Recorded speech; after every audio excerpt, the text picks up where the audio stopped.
You're failing at permanent makeup. Your business is not growing and your Instagram is crickets. And your client list is like dust bunnies. Today I'm going to cover the common mistakes that are probably holding you back and give you some actionable strategies that you need to fill your books and to grow your business in 2024. And don't worry, I'm also going to answer some of the burning questions you guys have been sending to my DMs over on Instagram. Mistake number one, you're actually cutting into your own profits. One of the biggest misconceptions in permanent makeup is that artists think they need to charge significantly less than competitors because they're less experienced. Can we stop this? Charging $100 less might seem like a good idea to attract clients at first, or it might even feel like the fair thing to do because you're newer. But it can actually harm your business in the long run and actually the business. By the way, let me stop right here and just say this. You have no idea if the price that you're basing your price off of is profitable. I will bet you 20 kittens that the girl who you're basing your pricing model off of can't tell you if her profit margins are small or slim. She can't tell you what her monthly overhead is. In business, the term margins refers to the difference between your revenue, the money you bring in, and your costs, the money that you spend. So the difference is what you keep. That's profit, right? Hey, okay, so excuse the locale and the outfit change. I am telling you, my health is not well. So anyway, let's get into these margins, right? What am I talking about when I say know your numbers, know your margins, you don't know if you're profitable? What am I talking about? We are going to discuss this at a very macro level, meaning I am not going to get into much of the nuance with this. I am no financial expert. You cannot consult with me on matters of finance. I'm not qualified. I am just bringing you like the major touchstones of things, right? So we're going to discuss the following three terms: gross margins, net margins, and operating margins. Let's talk about what they mean. Let's talk about how they apply, and let's talk about why they matter. You ready? Let's get into it. So we get to gross margins, which is the difference between your revenue and then the direct cost of providing whatever service it is you provide, like brows, for instance. So in the PMU world, that means the income that you charge someone for the service, so like the price of your service, minus the cost of goods that it cost you to provide that service. Don't worry, I'll break that down for you in a formula so you can do this yourself.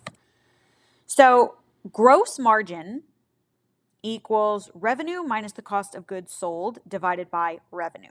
So let's say that you charge $500 for eyebrows and it costs you roughly $100 to set up your service tray.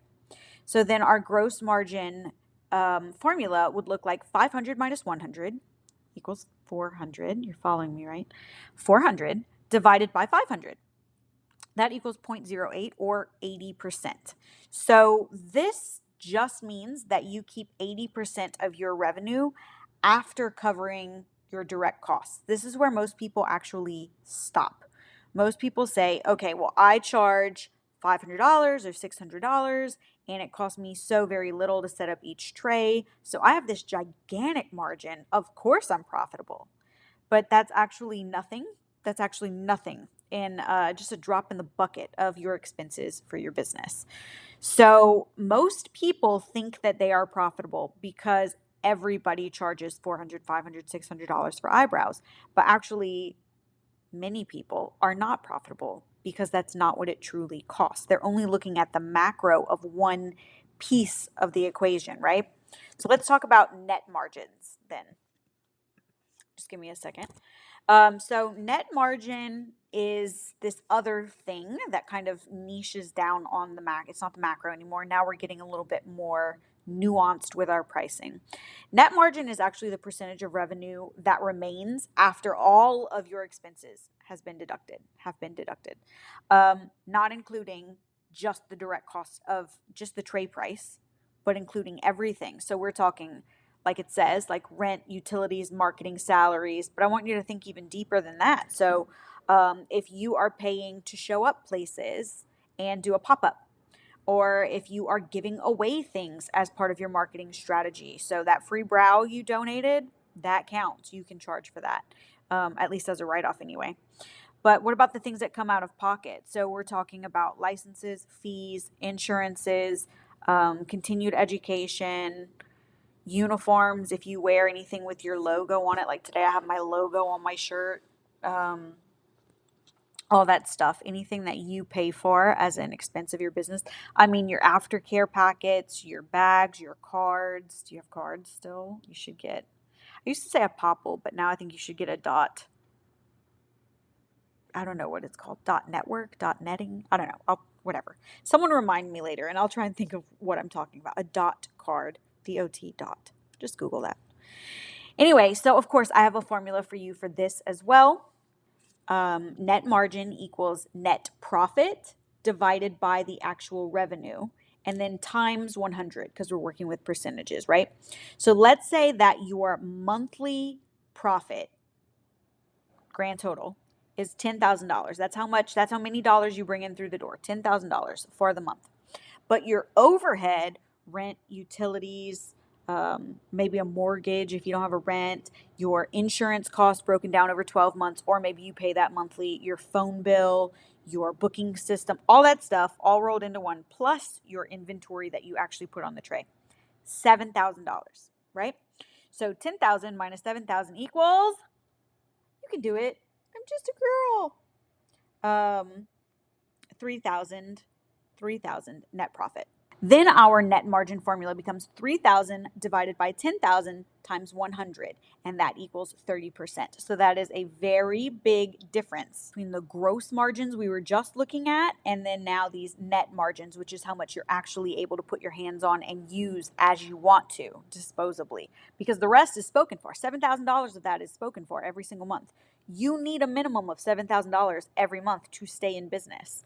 So before being able to invest in something else or grow the business or give yourself a raise. So if your cost of goods is going up and your salary is not, and your price too low to be able to absorb that, you're either going to have to do a price raise or you're going to lose money.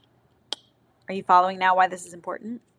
Okay, let's get to the third and final one that I was talking about. Remember in that first slide, I kind of mentioned several things all at one time. So the next ones are our operating margins.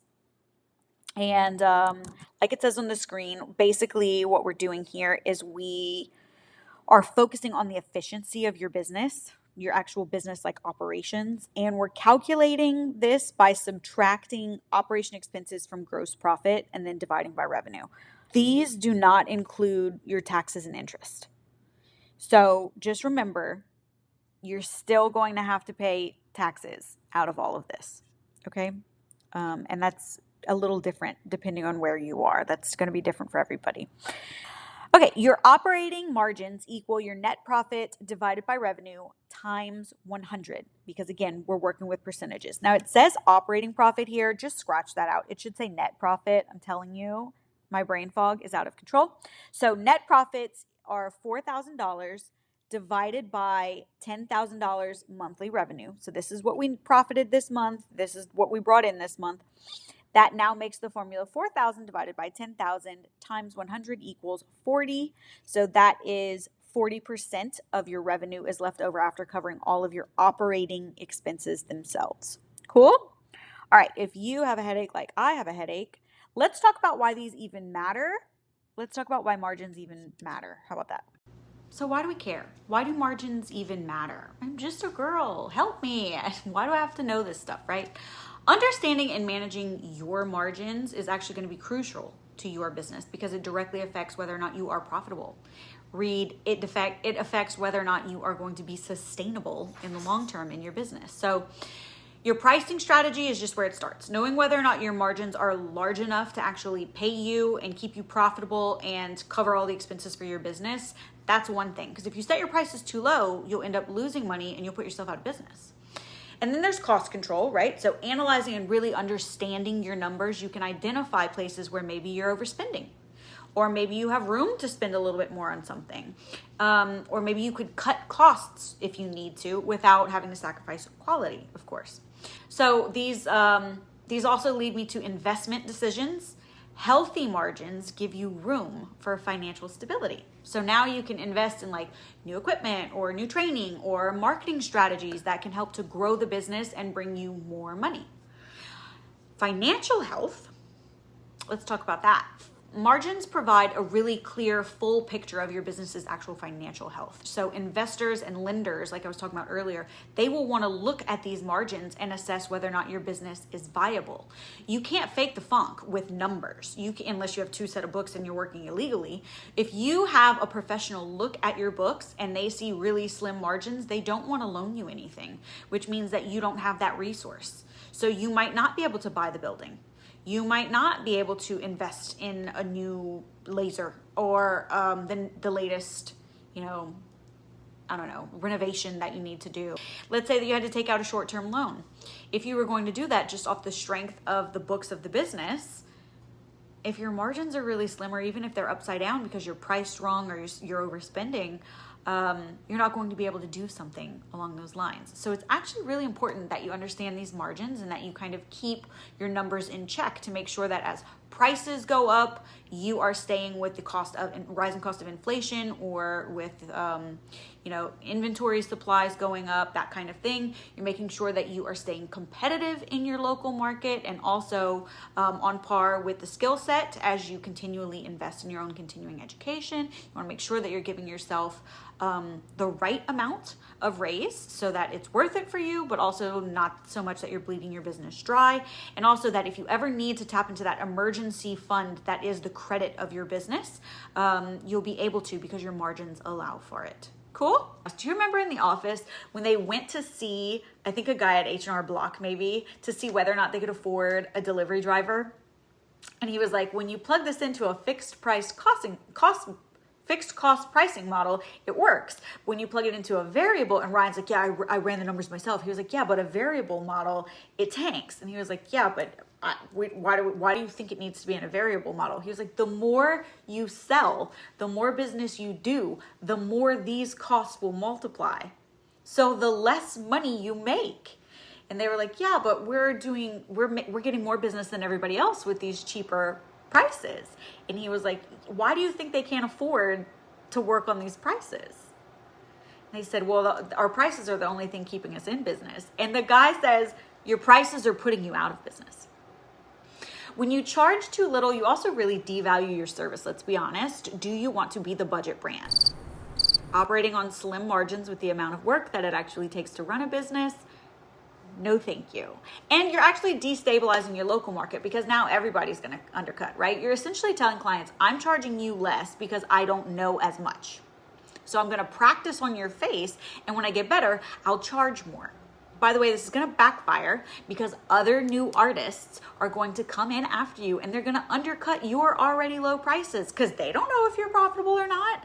And they might use subpar skill sets and pigments and have no license and no insurance, and that will put them out of business. But it doesn't matter, because if 6 people I know have permanent makeup and 5 of them look hideous, am I going to get my brows done? No. So now you've destabilized the market.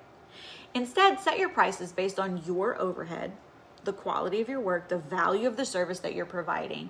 And if you need help, don't worry. Check out this video. It's in my marketing playlist. I'm going to help you figure this out. Okay, mistake number 2, fear-based decision-making. Many new permanent makeup artists fall into the trap of the scarcity mindset. You are scared that there are not enough clients to go around and the gravy train is going to stop. The reality is there is an abundance of potential clients and it's not going to stop. Permanent makeup artists need more clients annually compared to other beauty services. This is true because our clients come less frequently. You see them twice at first and then once a year. Lash artists only need 20 to 30 clients to be booked for the year. Hairstylists need something like 50 to 100 people and they are booked for the year. Permanent makeup artists need hundreds of clients on their roster. But trust me, I'm telling you right now with a smile on my face, if you market yourself effectively and have a strong reputation as a good artist, there is a client for every artist. People turn 18 every day. People move to your town every day. People leave their current brow artist every day. Artists move, artists retire, artists quit or go on maternity leave or go into new fields, on and on and on. There are clients out there, babe. I promise you there are. You are either not connecting with them correctly or you are not even visible enough to be found by them. That's what's happening. Treating your business like a hobby is mistake number 3. If you treat your permanent business like a hobby, you are going to get hobby level results. You will never touch true success. Successful permanent makeup artists are obsessed with their craft and with their business. They live it, they breathe it. If you don't take your business seriously, neither will your clients. And if you don't hold yourself out as a professional, I will never see you as one. Ouch. You have to have strategic campaigns, you have to consistently show up, and you have to ensure that you have professional booking system, you have boundaries. Nobody has boundaries. You have to have some, and you need policies, and then you have to enforce them. But when clients see that you're dedicated, they're actually going to treat you with a lot of respect and with loyalty. I'll say most new permanent makeup artists, and even some who have been around for a while, don't know how to create or how to implement these things, especially boundaries and policies. It's okay. Nobody taught you how to business. Nobody taught you how to business. Nobody taught you how to run a business. That's okay, but it is up to you to learn. It's on you. If nothing changes, then nothing changes, right? So this is why I always advocate for business coaching. When we created our mentorship program, we did 2 things that are different from other mentorship programs in permanent makeup. Number 1, we made sure that skills coaching was involved as well, because it is equally important, and I will die on that hill. It's equally important, and it is almost always overlooked by other marketers who say they can get you thousands of dollars a month in revenue. Without a solid skill set, no, they cannot. PMU mentorship takes skills and business equally serious. And the great part of that is that you no longer have to choose between taking another class and getting a little bit better or investing in business coaching, which can help you earn money so you can afford another class. It's all in one. The second thing is that we consciously chose to create different price points of entry, so that we can help you no matter where you are in your journey. If you're ready to get really serious about your business, you can come into our coaching program and hit the ground running, and that's amazing. If you just spent your last borrowed dollar on your first course, don't come to our coaching program. Take our $7 monthly coaching community called Permanent Excellence. I'm going to link both below, and you can look into them if you're interested. Mistake number 4 is that you are spreading yourself too thin. Truthfully, focus is the key in building a successful clientele, okay? So don't get distracted by the shiny stuff, the latest trends, things that promise quick returns. This is going to derail your true progress. Stick to your core services. Build a solid foundation and a solid clientele. Adding too many services too quickly will dilute your brand and also exhaust all of your resources. There's always another, what I call, carrot being dangled in front of permanent makeup artists. Add this to your service menu. Make X more dollars by upselling whatever. Get hundreds of clients back through the door. Sell them this thing. The phrase, the riches are in the niches. That's the phrase. And that's also the only time I pronounce that word that way. Niches. The riches are in the niches, bitches. We tried this with tooth gems. I have a former dental assistant working the front desk at the time, and she was very knowledgeable and wanted to start earning her own commissions. Okay, great. Market it. Go for it. We did a model search and took photos and videos and dedicated a whole day, right? We did the whole thing. We set up some marketing materials. We mentioned it. We had inventory for different types of gems. When clients came in, we would try and upsell them. The majority didn't care. And the rest politely listened to the pitch. Cringe. The few who were actually interested in it had so many questions after, and then the front desk girl left. So where's the support? So now they have to go and look for a dentist to remove it, and it's a whole, never again. Stay focused, stay tuned in, stay the course, and you will see progress. You will. Visualize a map. If you want to go from point A to point B, then you go straight down this road and you get there. If you start adding all these additional points of interest that you're going to stop at first, your arrival time gets pushed back with each stop that you're adding on. This is the same with all these extras. Now you're investing time and money into other things that could be going into classes to get better, or coaching to get ahead, or marketing to get more clients. And you still have to spend time creating awareness around this product or service that you don't really care about, and then support it with marketing and knowledge and sometimes actual support, like client support, right? Stop. Just stay focused. And if you need help, you always have me. I'm going to link the mentorship below, and I'm going to link the $7 a month club below also, because I think that's a great place to get started. Anyway, I'll see you next time. Bye. See you later.